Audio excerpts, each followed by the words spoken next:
So I'm still behind you guys. I took like a year off of it, actually. Yeah. Alright. Okay, so this is episode 45 of the 100 podcast. I brought in Darren. What's up? What's up? And Day. And Day. And I don't know how to say your full name, so I just stick to Day. Well, that's okay. It's basically my name. So. Yeah, okay. So I actually kind of want to split this podcast almost into a couple parts. So you guys got a couple things you guys are doing. Always busy, bro. Yeah, always doing all kinds of stuff. So I wanted to start with brown bag meals. So what kind of got you guys into it? What made you guys want to start doing the meal prep business? And how is it so far? Well, originally, it came from me. It was my idea that I had a few years back, and I was just wanting to do it for my friends because I was getting a lot of questions like, can you train me? Can you do this? Can you do that? And I was like, I have a plan, but I want to execute my plan before I start training people. So I thought about it. I was like, how can I help people really be beneficial without actually having to train them? Gotcha. And then I was like, all right, well, if I can cook them food and get them to eat right, then it'll naturally change. Yeah, it's exactly. Yeah, it's a step forward. So I was like just doing it for my friends for a few years, but just since September? Yeah. Since September, it's been a legitimate company. So we've been up and running since then, and it's really been since she's been in the picture. So I was doing it like under the table just all the time. Whoever would hit me up, I would cook them food, and it would be, easy from there. But now we're trying to grow it to something where it can actually make money out of it. How often are you guys cooking? Bro, we're at the store every day. Really? Yeah. You go shopping every day? Every day. I actually got to go again today. So. Yeah. Really? Yeah. So it's just nonstop. Are you guys continually like looking at different recipes, or are you guys just kind of sticking with the basics? So my motto has always been, keep it simple. Just because true people that want to be healthy, they understand that it's not gonna be like pretty. Yeah. Always, majority of the time it's not a pretty thing, and you see a lot of companies. I think a lot of companies they overdo it. Look at In-N-Out. All of these places that have like 1, 2, 3, 4 options. If you simple, yeah, keep it simple. Great options, good flavors. Exactly, yeah, and that's really what we were kind of going for. We're trying to hit a niche of people that are serious about it, because I don't think anybody wants a clientele that's going to be a little like back and forth. Yeah. You want the steady, loyal people. So if you can build a good quality group of people that are interested in buying your food, then you don't really have to worry about it. Yeah, and then so speaking on it, turn it into a company. How did you turn it into a company? How did since you got into it? Well, he came with me with the idea, and I was like, well, okay. I was like, why not? I mean, we're both into fitness. We both eat the same thing. We literally cook the same thing. So I was like, why not make money out of it? We're cooking every single day anyways. So I was like, all right, let's do it. And we truthfully, it's a lot of work too. So I didn't want to do it all by myself. Yeah, it's a lot of work, man. I kind of learned that when I did my clothing brand for a little bit. I had in a couple stores, and it was just me doing everything, designs, fucking finding the person. Dude, it sucked, bro. I was like, this is so much work, and you gotta grind, man, and like, you gotta kind of crawl before you fucking run. It's like you gotta take those slow steps forward, and you gotta kind of see the light at the end of the tunnel, and it's kind of tough sometimes. I mean, it's since it's still in its up and coming stages. Like, we understand we still got to work out a lot of the kinks and everything, but we have a pretty good like stable foundation of where we're trying to get to and what we want to do with it. To be completely honest with you, I really wanted to start it because it was a way for me to make money and not have to pay for my own food. Gotcha. You know what I'm saying? So I was like, I don't want to have to keep paying for my own food because that's expensive the way that I eat. And how can I do that without it coming out of my own pocket? And that's where it really came from. And then having her, it made it a lot easier because, working a full-time job, like you're saying, and doing other things, it's hard. There's no time. So it's like, if you have somebody that's backing you, or somebody that's, maybe she's not working, so she can go and take care of it. Or if I'm not working, then I'll go and take care of it. And it's about finding the right partner too. Yeah, somebody that's in it 100%. Luckily, she was in it, so I was like, "This is gonna work," because you got 2 minds versus 1. So. Yeah, and where do you want to go with it? What's your guys's I don't know, your near term plan? Your next couple of years. Where do you want this business to go? Hopefully, into stores or into gyms. Where people can actually just go in and buy it. Yeah. I don't know if we'll ever get like a whole actual storefront. I mean, that'd be awesome. But if we could just get spots in places where people can come pick it up, I mean, that's kind of where it's at too. Yeah, that'd be pretty legit. The gym, I know you guys were kind of, I don't know where the gym is with Darren. Yeah. But I know you guys were kind of planning on being in there, right? Oh yeah. So as soon as that comes up, we'll be in his gym. So and then that's pretty much just there waiting for us. As soon as he's ready to go, we're gonna be ready to go. Yeah. And so we'll have pretty much either like a desk or a kiosk but we're gonna, and we already have a refrigerator, so it's just this big fridge that you're gonna be able to go in there and pull your meals out and pay for them up there. That's legit, man. Yeah. That's good. So, I guess we got to transfer to the bodybuilding. Like you said, you don't want to train people yet. So where do you want to be before you train people? What's your journey you're on? Professional. Professional. Gotta go pro. Yeah. I mean, it comes with, it's so heavy. I mean, it puts you in the top percentile of people. Yeah. You know, to say like I'm a professional bodybuilder, it's not easy by any means. What made you transfer from that? Cause I saw that picture on Instagram, bro, from 2019. I think I wrote you about it. What changed in your mindset, or were you on that mindset in 2019? I've been grinding for a couple years now, or what? Well, it started out, my series training started out back in when I went to the first Fit Expo that I went to, and I was lucky enough to. Darren was there, so I was lucky enough to see him there, and that's when he actually approached me and was like, "Yo, I want to train you. I see potential."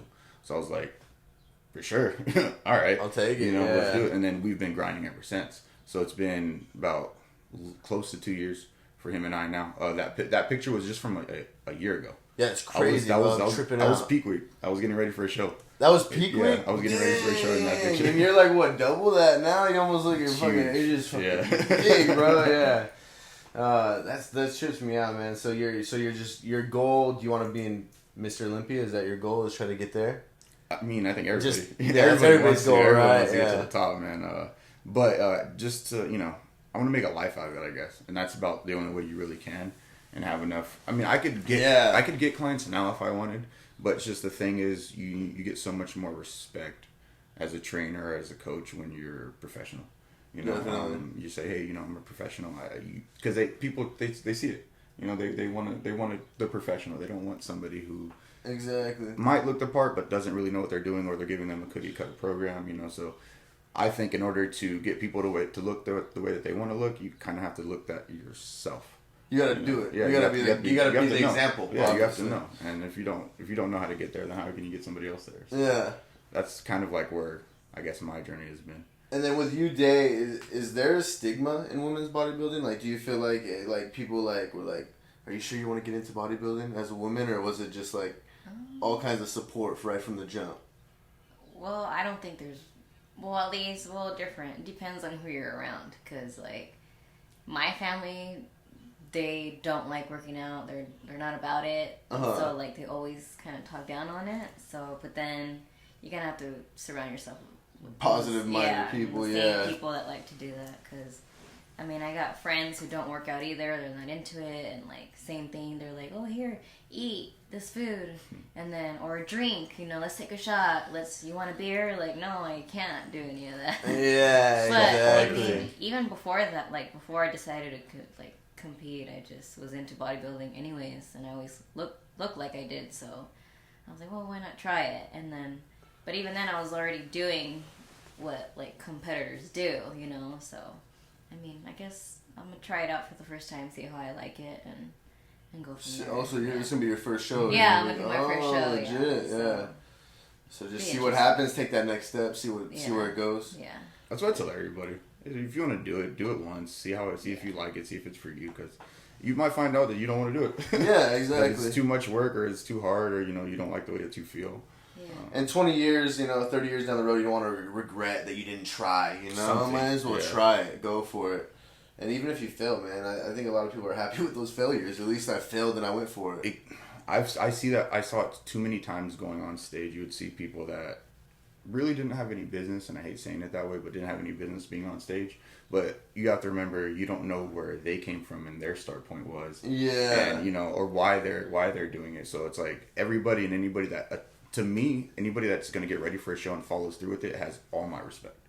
Because that's not easy. I would definitely never do that. That's so fucking so scary, bro. Standing up there and just like, You know, you're just out there showing off your whole body to Being everybody. judged. You know, that's crazy, bro. Yeah. And so how is your because you said you're 4 weeks away from your show. So how does this 4 weeks look for you? What's your daily routine going into showtime? It's a lot of cardio, closer to about 45 to an hour every day. 50 grams of carbs. Everybody that talks to me, they all know. And I get this look on my face when I'm working out and stuff where I'm not there. I've seen that recording of my Juicy, bro. My juice right there. I'm like, you're on the treadmill just like. Anybody that's been that close knows, man, and it sucks because, you're a little irritable and because your body is used to food. So when you say, hey, you can't have this much anymore. Yeah. It's like, what are you doing to me? Shit, you can't eat, and then you're doing 45 minutes of cardio, hour of cardio, so you're dead, on top of the workout. So like, you're eating 6 ridiculously clean meals a day, practically no carbs, hour of cardio, and still having to like maintain your face. That's crazy, man. And what day of show? What are you doing day of the show? Because I don't think I've really gotten too deep into it with a couple of bodybuilders I've had on here, but like day of show, what are you doing? Like how are you preparing for the show? Like even up to like right before you go out. Like what are you guys doing? Like are you guys out there like doing some push-ups and shit, getting like a little workout in? It's really particular, and each coach is gonna have their different approach to getting ready. Some coaches say, have your candy because the blood is gonna pump you up. Got you. We don't pretty much we don't use that route, but you are gonna see the guys back there that getting pumped up. But you don't want to overdo it either because you have your tan on, so you don't want to sweat. So it's like it's weird. It's a weird balance. Like you're trying to pump yourself up, but you're not trying to sweat yourself out. Yeah. So it's like trying to find that good time frame for it. And that's where like having a coach really comes in handy, is because they'll tell you like, okay, go eat this, go do this, go do that. And your water intake's really low that day, so you can't really you basically sip on water all day for your show, and that's kind of trash because as soon as you just want water, because you start to like binge yourself off of it about a week or 2 weeks out where you're not really having as much water anymore. So a week out or 2 weeks out, are you just like not eating shit, bro? Like a week out, are you just not eating anything? It's like are you not fish, fucking asparagus. And so you're not drinking anything. You're just well. Like slightly, obviously, yeah, but you're basically trying to suck all that liquid out, right? You're trying to make your body just dry. Darren says that all the time. He says carbohydrate, so your carbs are hydrating, and if they don't have the water, then they're just sitting in there. So you're gonna be looking hella pumped without the water. Yeah, exactly. So you don't want to have the water in you. That's not what you're looking for. But you're like, I believe last show we woke up and you get pancakes, which is heaven after you haven't had them in about a month. Yeah. And it's nice because you do get to eat more than what you would normally be eating. But you're really just waiting for the show to be over because then you can actually eat for real for at least a day or two. What's your favorite meal after a show? Bro, I swear, I live and die for pizza. Really? And I can't do it. It's just so bad. There's nothing like redeeming. It's probably the worst thing for you, right? Yeah. One of the worst meals you could have. Easily the worst. Yeah. And it's like completely off my list of foods that I can eat. So there's no way I can even touch it now. So once you get done with the show, is that what you do? You just eat a full pizza or what? Yeah, normally you go. I mean, you go wherever. Normally. What did I do? Like drink a 2-liter bottle of fucking soda. Oh my god, bro! And ate like a whole pizza to myself the last time. Really? No, you ate more than that. What are you gonna do after your show? Are you gonna eat like that? I mean, shit. I always have these like ideas, but when it comes down to when I can actually have something, I'm like, I don't know what I want. Like I start freaking out because I can't. Like a typical woman, you'd be asking her, "What do you want to eat?" I don't know. And then you say something like, "I don't want that." Like that's She's really simple though. That's the good thing. Yeah, she doesn't really like anything like super extravagant. She's cool with like just straight regular pancakes. I'm like, dude, you can have whatever you want. She just wants pancakes, like plain pancakes. I was like, simple, bro. Yeah, okay, exactly. Yes. Like that meal prep. Just keep it simple and tasty. Yeah. Exactly. Yeah.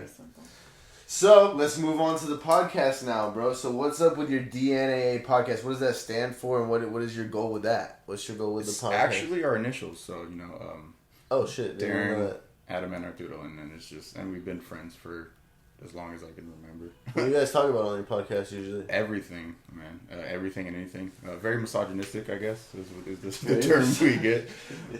No, man, it's just dudes. The way we do it is it's some dudes that know about a few things, about some things, and we've been through life, so just telling our stories and the things we've been through. I mean, I feel like. What are some things you've been through in life, bro? Speaking on that, you talking about things. What are some experiences you've had? What's formed you? What got you to where you're so? Because there's got to be something from even childhood or something that got you to where you're driven to enough to where you can just stay focused on a goal and not let any outside bother you, really. So was there anything in your childhood that kind of got you that way?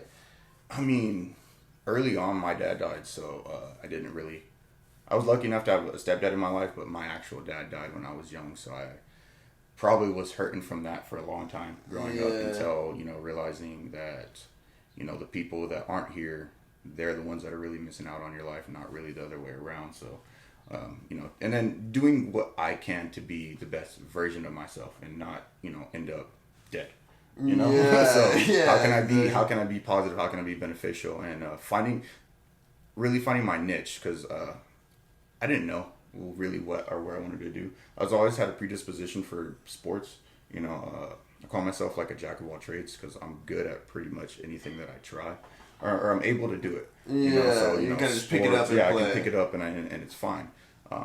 But this is kind of where I found like my peace and happiness was in training. So starting to train and get really serious with that. My actual training journey started when I was about 18, and a lot of people don't know unless they've been following me for a long time. But I used to weigh 155 pounds. Soaking wet. Like, so you're just dry. a little, skinny dude. You're like Dejan, bro. I was super, super skinny, and I looked at myself one day and I said, I don't like this no more. I can't do it. I don't like the way that I feel. Like, clothes don't fit right, and I'm just tall, lengthy kid. So the first year I put on about 45 pounds by myself. And this is when I was 18. So from like 18 to 19, I was 155, and I went all the way up to about 200 pounds. How'd you do that? Bro, that seems pretty super crazy. It was. So I was training 2 times a day.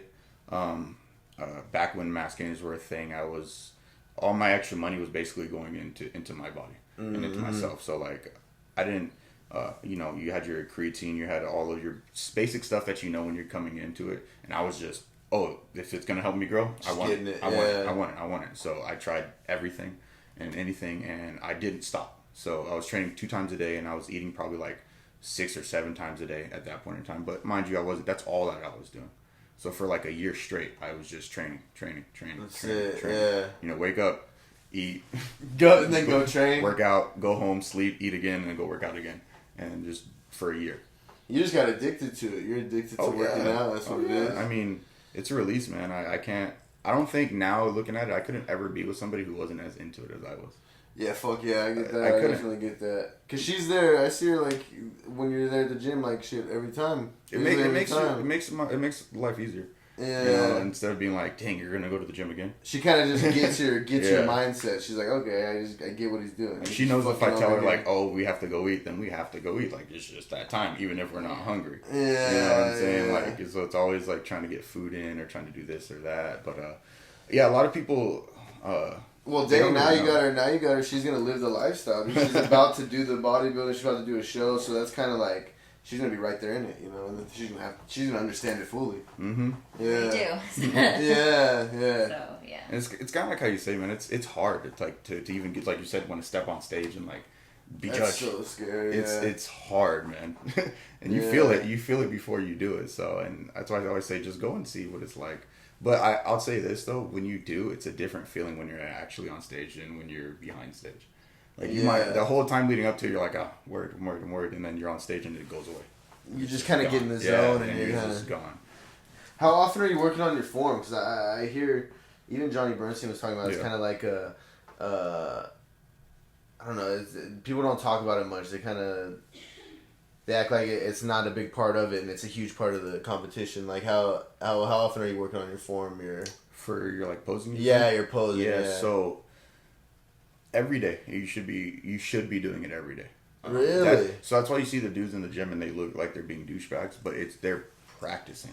Yeah, if like they're competitors. Shit. If they're competitors and they're actually practicing, because the more natural you are at it, looking like douche. It's so funny, bro. You're like looking at it like, all right, dick. I know you're big. Like, well, I mean, because I get it all the time. People tell me all the time that I'll like, just from looking at me, I look like I'm a douche. I'm like, if you talk to me for 2 minutes, you realize that that's not the case. But you teach its own, whatever. I just like lifting. Yeah. Sorry.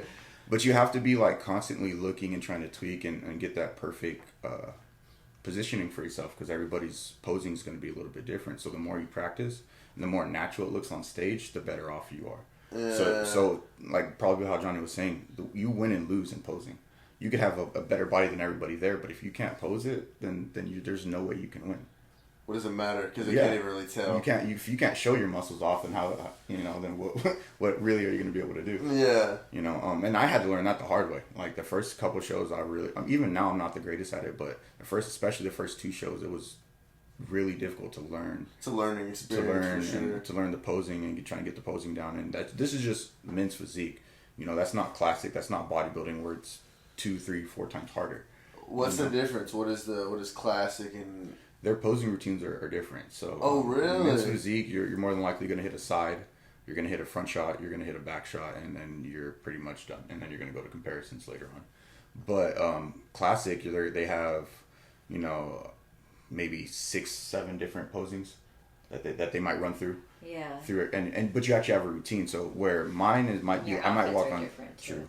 You guys wear the shorts, right? Or you guys wear the shorts, guys? Yeah. And classic wears trunks, and then bodybuilding wears the actual like speedo. Yeah. But the way classic works is they have their actual routines, and so they might hit, most muscular. They might do a whole maybe minute routine. Where mine, I'm only going to be on the stage for about 15 seconds. Oh shit! You know what I'm saying? Okay. So it's different because they're looking for a little bit of the different things. And obviously they're looking at more. It might be harder for them. They got a longer routine, right? But you only got 15 seconds to kind of like show what you got. So you got to kind of like just show it off real quick and do it the right way. You have to show it off real quick without making it look like it's quick. Yeah, exactly. So like constantly repeating doing like your 15-second routine or your 18-second routine is like. It's like dancing. Key. Yeah. You gotta learn your moves or like cheerleading. Are you a dancer or a cheerleader? Cheerleading, yeah. So I see him do it and I'm like, it's the same thing. You're practicing for... You kind of know your beats and stuff. And for a game, and you don't want to mess up, so it's kind of the same thing. Gotcha. What about women's? Is there different like classes for it? Is there like... Yeah, there's bikini, wellness... figure, physique, and then bodybuilding, way right? More. Yeah, they have way more. That's crazy. Yeah. Way more. And they're all different poses, different things. What are you doing? Wellness. Yeah. What is that? What is the wellness? So wellness is in between bikini and figure, but they focus mainly on the legs, so glutes and legs. Like your lower half is bigger than your top. The equivalent of men's physique, where they focus on the top half and not the bottom half. Yeah. So is that why you guys are just wearing wearing shorts? It's meant to cover because they're not really looking for your quads. So are they looking at your calves at all? No, not even. So it's literally just your upper body physique. Yeah. Okay. So it's kind of cool. I guess I get how it's easier. You just kind of can focus on that, but still, you still gotta be. Well, even if they're not judging off of it, you still gotta be like, oh yeah, no, I mean, you gotta have some fucking legs. You can't be walking out there with some sticks. People, but you'll be surprised. I mean, you really will be surprised. Oh, I know. Big dudes with no legs, bro. But I've seen that at the gym, bro. Like, when's the last time you squatted, man? High school, 2000. See, but the crazy thing is like training your legs is gonna make your body grow the fastest. And that's what's crazy. Yeah. How does that work? How does it, if you train your legs, how does your whole body grow? Because I've heard that too. Like it's your biggest muscle, so it's requiring more energy and more output. So like let's say, that's even you can think about it like this. That's why you see girls and how they can change their body so fast is because what do girls like to do? Working their ass. They like to work their ass, their legs, and they're doing that 3 times a week. So they're getting constant like. Tension and stress on their legs, so their legs are not only is their legs going to grow, but when they go and do other things, it's also releasing more I'm gonna say testosterone, but the way your body, it's not that, but the way your body works, it's just releasing more of what you need to grow your muscles throughout your whole body. So if you're working your legs are going to help boost everything. It's just like high intensity all the time. It's like the highest intensity workout you can do. Yeah. So how do you do legs multiple times a week, or do you do them? So It depends. For me, I go through it in stages. So there'll be times where I might be doing them like 2 times a week, or there right now where I'm only doing it once a week. And then when we get really close to show, you stop doing it because you want to have strength in your legs. And you don't do legs. You won't do legs for maybe like a week and a half or 2 weeks. You'll hit them one more time as hard as you can, and then you stop because you want them to be fresh. So you don't be able to walk. Yeah, you know what I'm saying. It's strange, man. The little nuances that happen on there. But yeah, no, I hit legs a lot, and people just don't think of it, but they're there. I got some chunks on me. I just don't have any Yeah. Did you do any sports in college or? Didn't go to college, but football, basketball, track field. You were just playing everything, like you said. Anything and everything. And then what about you, Dan? Did you do cheerleading or anything past high school? No, I didn't do anything growing up. I'm the same way. I was the same shit. I just played high school football, high school baseball, basketball, and then I was done out of high school. Yeah, I had kids and shit. So, but I think we should wrap it up pretty soon.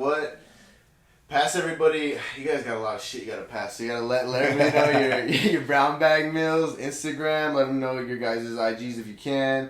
Let them know your podcast where they can find it. Kind of like drop all your guys' social media shit. Kind of. You only have get a little wild. Well, technically I have 2. Oh, my fault. So, my Instagram is day.deleon, my name. And then we have Brown Bag Meals. It's literally at Brown Bag Meals. Simple enough. Yeah. That's a good name. Hey, oh yeah, and I forgot. Are you guys gonna start doing a YouTube channel? Oh, we have one. How many? Then we stopped. But Are you guys gonna start posting again on it? Probably. Yeah. We should. Yeah, I mean, we have the camera and we have the setup for it and everything, so we just need We've just been busy. It's hard. Yeah, it is. We have some ideas, so yeah, that was a great question, and yeah, so I mean, it's just a matter of once we get a lot of stuff laid out, we should be able to have a lot more things coming up. Gotcha. You know, it's just trying to get these things set, and then once these things are set, we can start working on another thing. Quarantine happened, so we stopped a lot. And that's kind of how it's kind of hard because you don't want to get too far ahead of yourself. You know, you don't want to be like, oh, I got all this shit going on, and you don't even have the back end. Like, you can't spread yourself too thin. Yeah, definitely. It just ends bad if you spread yourself too thin. Yes, that is coming. A YouTube channel is coming, but. Got you. So just be on the lookout on your guys' Instagram and stuff. Maybe you guys will shout that out at some point. Yeah, mine's Darnold Fit for majority of people. That's all I'm known. And then the DNA podcast is the podcast that we do. So. Is that on IGTV? Is that what you guys dropping on? Your guys' podcast? No, it's everywhere. Everywhere, legit. Tight. You drop it on IGTV too, though, don't you? No? Oh, that'd be a good idea, though. I think you guys do clips or something on. Oh yeah, we do clips. We do clips. Yeah. All right. Shout out. Thank you guys for being on the podcast. Later. Episode 45.